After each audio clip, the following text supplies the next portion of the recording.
My name is Akanksha and her name is Samriddhi. And today we'll be presenting our project Rescue. So Rescue is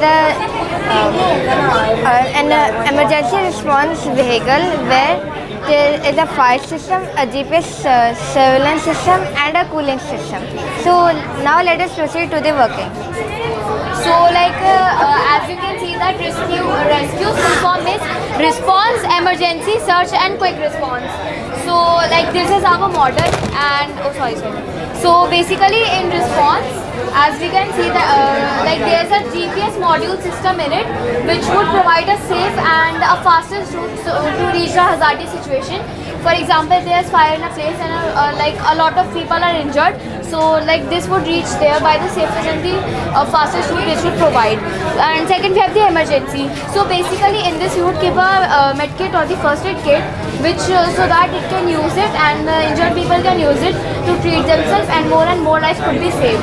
It can also keep the situation under the control until the secondary management team comes and manages the situation.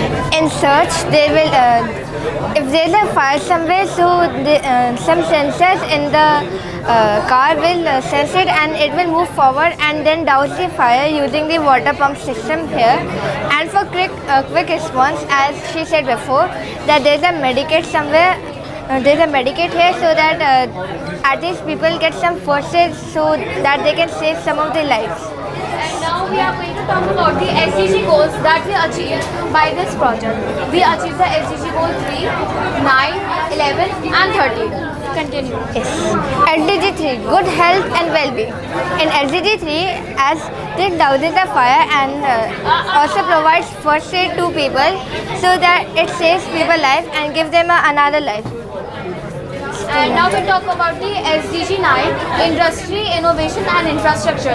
So since we found the solution to the problem and it's a new innovation, now we talk about our SDG 11, Sustainable Cities and Communities. 9. Sustainable cities and communities. So as it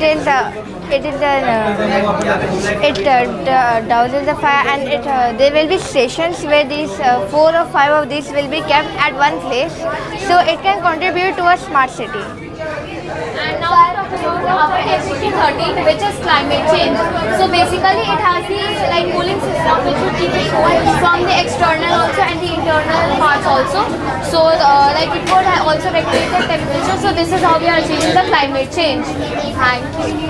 And also for future development, we will install a camera system here so that we can see what is happening, and also there will be a software if there's a fire somewhere, then this will send some messages to tell the police department and the hospital department. Thank you.